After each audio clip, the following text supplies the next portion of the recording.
कि जब आप वो काम करते हैं जो खुदा ने मना फरमाया है और आपने वो काम किए हैं तो वो गुनाह बन जाता है। और कई चीजें जब खुदा कहता है कि तुम ये करो और आप नहीं करते तो वो भी गुनाह बन जाता है। और जो चीजें इत्तेकाद से नहीं है, यानी कि आपको इत्तेकाद नहीं है कि ये मैं करूंगा तो ये ठीक होगा, तो वो भी गुनाह बन जाता है। जो चीजें इत्तेकाद से नहीं है वो भी गुनाह होता है। लेकिन आज हम ये गौर करना चाहते हैं कि जब हम गुनाह करते हैं तो हमारी हालत क्या बन जाती है। आपने पूछा तो आपको वही जवाब खुदा देगा आपके सवाल के जवाब के मुताबिक।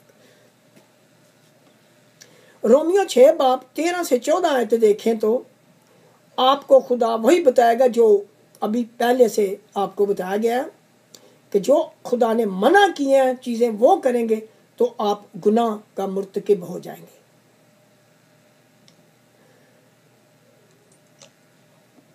रोमियो 6 बाब 13 से 14 आयत। और अपने अज़ा रास्ती के हथियार होने के लिए गुनाह के हवाले ना किया करो, बल्कि अपने आप को मुर्दों में से जिंदा जानकर खुदा के हवाले करो और अपने अज़ा रास्तबाजी के हथियार होने के लिए खुदा के हवाले करो, इसलिए कि गुनाह का तुम पर इख्तियार ना होगा, क्योंकि तुम शरीयत के मतहत नहीं बल्कि फजल के मतहत हो।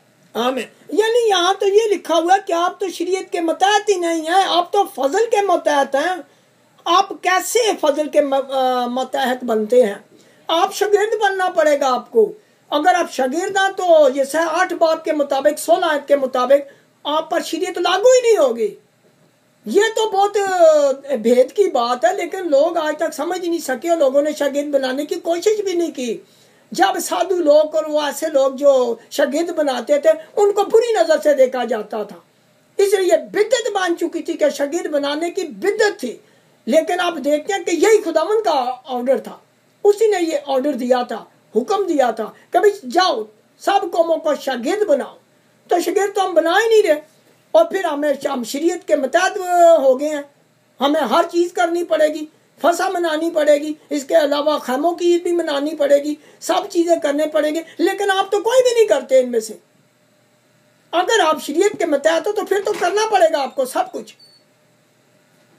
तो आप देखते हैं कि खुदा ने कहा कि अपने अज़ा ना रास्ती के हथियार होने के लिए गुनाह के हवाला ना करो,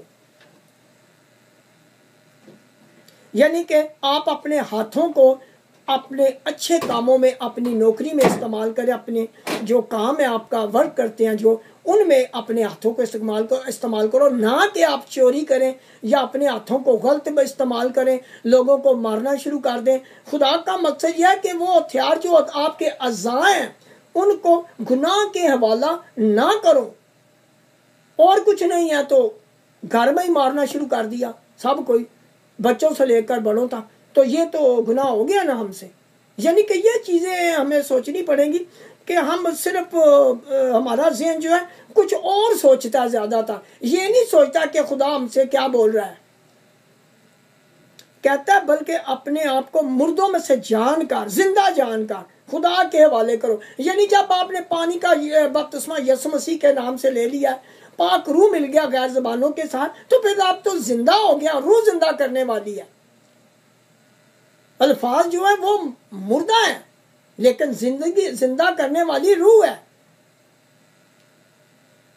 और जब आप जिंदा हो जाते हैं तो कहते हैं फिर अपने जो अज़ा हैं आप खुदा के हवाले करें, झूठ बोलना छोड़ दें, क्योंकि ये ज़बान भी एक उज़्व है, तो इसको झूठ ना बोलने दें। आपका कंट्रोल जो आपके दिमाग को, आपके दिल पे पर है इन चीज़ों का। आप जो भी सोचेंगे, चाहे दिमाग इस्तेमाल करें चाहे दिल इस्तेमाल करें, आप अच्छे कामों में लगा रहना सीखेंगे जब आप गुनाह से बचना चाहेंगे, और नेकियां करना शुरू कर देंगे जब आपके पास पाक रूह होगा। और अब हम देखते हैं मत्ती 8 बाब, जब हम गुनाह में होते हैं तो हमारी हालत क्या होती है। मत्ती 8 बाब उसकी 21 से 22 आयत कोई भी पढ़े।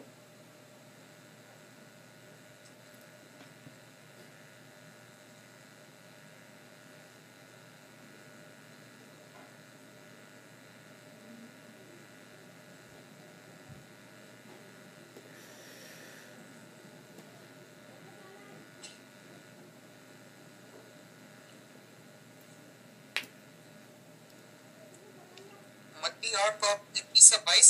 हाँ जी। एक और शागिर्द ने उससे कहा, ऐ खुदावंद, मुझे इजाजत दे के पहले जाकर अपने बाप को दफन करूं। यसू ने से कहा, तू मेरे पीछे चल और मुर्दों को अपने मुर्दे दफन करने दे। आमीन। यानी कि शागिर्द ने कहा था कि मुझे इजाजत दे आए खुदावंद, तो उसने कहा था कि तू जिंदा है, यानी कि उसने ये कहा नहीं है। लेकिन जब उसने दूसरी बात की तो इससे पता चलता कि शागिर्द जिंदा, लेकिन दूसरे लोग मुर्दा है। यानी कि उनको खुदावंद ने कहा कि मैं, तू मेरे पीछे चल, ये तू जिंदा, तू मेरे पीछे चल और मुर्दों को अपने मुर्दे दफन करने दे। यानी जो मुर्दे हैं वो तो है ही मुर्दे, लेकिन जो जिंदा लोग हैं वो भी मुर्दे हैं, क्योंकि वो मेरे शागिर्द नहीं है, वो मेरे लोग नहीं है, वो जिंदा नहीं हुए, वो गुनाह में मरे हुए हैं। ये खुदा ने कहा था। यही तो मुकाशफात है खुदा के कलाम में से, कि मुर्दों को अपने मुर्दे दफन करने दो।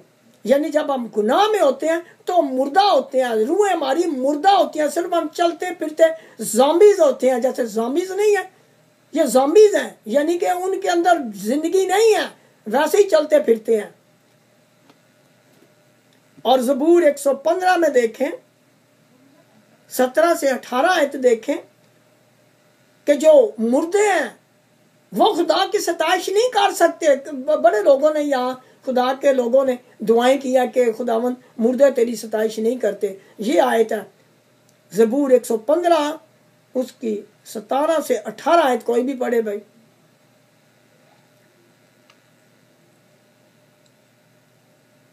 मुर्दे खुदावंद की सताइश नहीं करते, ना वो जो खामोशी के आलम में उतर जाते हैं, लेकिन हम अब से अब तक खुदावंद को मुबारक कहेंगे। खुदावंद की हम्द करो। आमीन।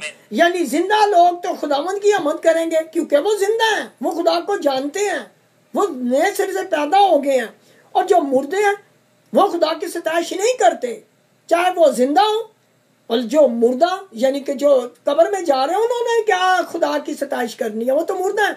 और लेकिन जो जिंदा है वो भी खुदा की सताइश नहीं कर सकते, यानी कि वो जो